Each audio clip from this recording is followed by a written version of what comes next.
نعبدہ و نصلی علی رسولہ الکریم اعوذ باللہ من الشیطان الرجیم بسم اللہ الرحمن الرحیم سبحانک لا علم لنا الا ما علمتنا انک انت العلیم الحکیم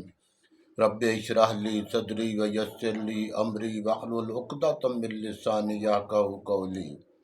السلام علیکم ورحمۃ اللہ وبرکاتہ۔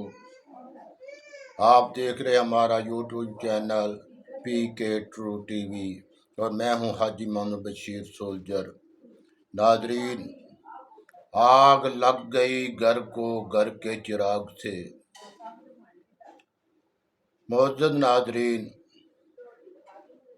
وطن عزیز ہنستا مسکراتا خوشحالی کی طرف گامزن تھا۔ اندھیرے چھٹ رہے تھے، اجالے ہر سو پھیل رہے تھے۔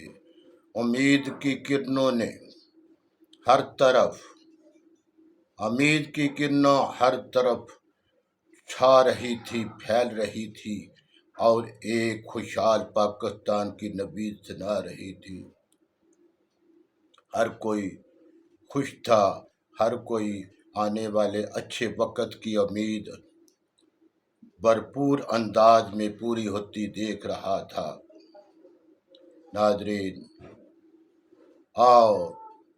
مہنگائی کا ایک ریلا آیا جس کو عوام نے برداشت کر لیا، کیونکہ عمران خان کی حکومت نے ان کو احساس کے لیے، ان کو دلاسا دینے کے لیے احساس پروگرام شروع کر دیا، جو ہزاروں خاندانوں کے لیے ایک نعمت ثابت ہوا۔ نوجوانوں کے لیے نوجوان پروگرام شروع کر دیا، جس سے بہت سے نوجوان فائدہ اٹھا رہے تھے۔ پھر عمران خان کی حکومت نے ایک ایسا ناقابل تسخیر تحفہ قوم کو دیا جس کی 70 سالہ تاریخ میں مثال نہیں ملتی۔ صحت کارڈ، ایسا کارڈ جس کو بین الاقوامی طور پر بھی بہت سی تنظیموں نے، ملکوں نے سراہا کہ پاکستان کی عوام کے لیے عمران خان کا یہ تحفہ صحت کارڈ بہت بڑی غنیمت ہے، بہت بڑی نعمت ہے۔ ناظرین، اس طرح پاکستان خوشحالی کی طرف گامزن تھا کہ سارے عالم اسلام نے عمران خان کو اور پاکستان کو اپنا رہنما تسلیم کر لیا تھا، اور ہر کوئی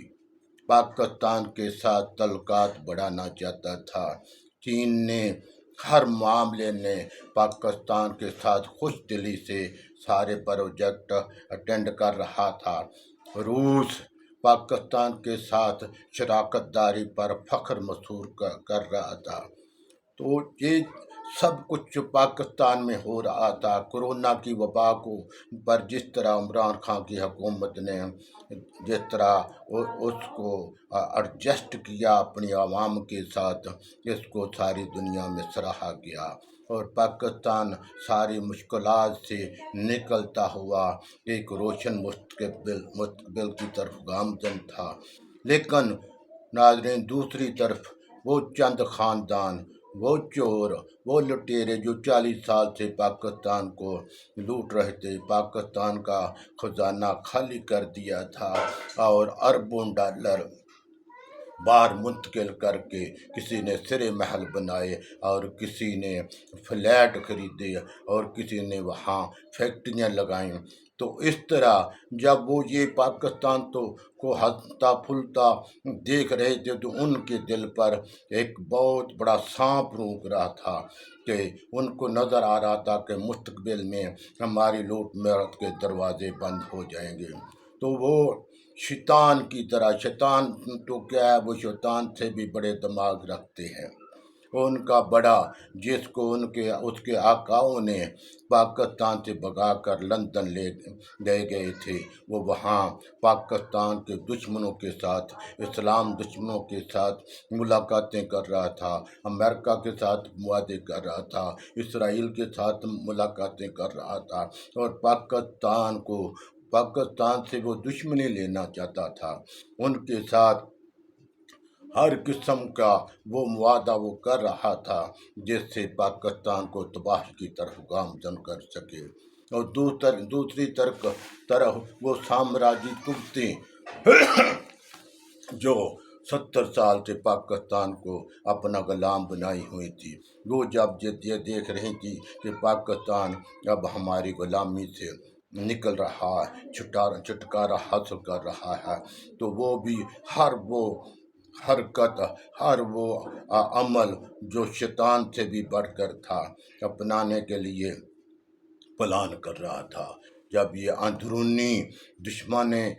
ملک اور بیرونی سامراجی طاقتیں آپس میں مل گئیں تو انہوں نے پاکستان کو دوبارہ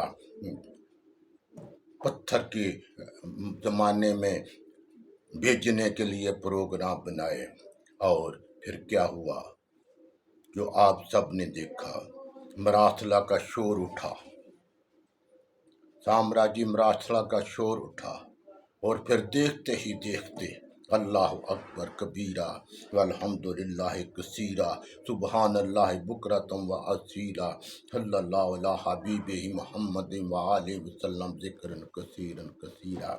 پھر دیکھتے ہی دیکھتے کیا ہو گیا، رات کے 12 بجے پاکستان کی عدالتیں لگیں، اور ہر جن کو ہم مقتدر طاقتیں کہتے ہیں، جن کو پاکستان کی سالمیت کے محافظ کہتے ہیں، وہ عدلیہ ہو، وہ اسٹیبلشمنٹ ہو، وہ کوئی بھی عدالت سے پاکستان کے وہ سیاستدان جو 40 سال سے پاکستان کو لوٹ رہے تھے، ہر ایک دوسرے سے زیادہ اپنے آقاؤں کی خوشنودی کے لیے اس مراسلے پر عمل کرنے کی کوشش کر رہا تھا۔ عدلیہ نے رات 12 بجے عدالتیں لگائیں، اور ہمارے وہ محافظ شمشیر زن جن پر ہم کو بہت فخر ہے، وہ بھی پیچھے نہ رہے، وہ بھی جلد سے جلد عدم اعتماد کو بروئے کار لانا چاہتے تھے، وہ نیوٹرل بن چکے تھے۔ اللہ اکبر کبیرہ، یہ اتنا بڑا جھوٹ ہے پاکستان اسٹیبلشمنٹ کا کہ وہ نیوٹرل ہیں، یہ اتنا بڑا جھوٹ ہے جو کہاں بھی جس کو سمونے کے لیے پاکستان میں کم از کم جگہ نہیں ہے۔ وہ اپنے آپ کو نیوٹرل کہہ رہے تھے، اور سارا کھیل ان کی سرپرستی میں کھیلا جا رہا تھا۔ ناظرین، پھر کیا ہوا، عدالتیں لگیں، راتوں رات عدالتیں لگیں، اور پاکستان کا وہ چہرہ جو بہت خوبصورت بننے جا رہا تھا، وہ پاکستان جو خوشحالی کی طرف جا رہا تھا، ایک دم اس پر آندھیاں اور طوفان، اس پر ہر قسم کی یلغار، چاروں طرف سے چوروں کا اس پر ڈاکو، چاروں طرف سے میرے وطن کو چاروں طرف سے گھیر لیا۔ اور پھر کیا ہوا، وہی جو میں نے اس وقت آج سے 2 مہینے پہلے میں نے ایک ناظرین کیسٹ اپلوڈ کی تھی، جس میں بتایا تھا کہ پاکستان کی خوشحالی اب بہت دور کی بات ہے، اب یہ حکومت جو آئی ہے یہ پاکستان کے لیے تباہی لے کر آئی ہے۔ وہی ہوا، معیشت بیٹھ گئی، اور وہ پاکستانی اوورسیز جو پاکستان میں عمران خان کی حکومت سے بہت خوش تھے، اور وہ ڈالروں کے ڈالر پاکستان بھیج رہے تھے۔ یہ پاکستان کی تاریخ میں پہلی مرتبہ ایسا ہوا کہ عمران خان کی حکومت میں ہر ماہ اوورسیز 2 ارب سے 3 ارب ڈالر ماہانہ بھیج رہے تھے، کہ بہت خوش ہو رہے تھے کہ ہمارا ملک خوشحالی کی طرف گامزن ہے۔ ساری دنیا کی جتنی بڑی طاقتور قومیں ہیں، طاقتور ملک ہیں، وہ پاکستان کے ساتھ دوستی کی طرف ہاتھ بڑھا رہے تھے، لیکن المیہ وہی ہوا جس کا کچھ ناقابل اندیش، جس کا اندازہ نہیں، جس پر عمل کر رہے تھے۔ تو ناظرین، پاکستان کی معیشت بیٹھ گئی،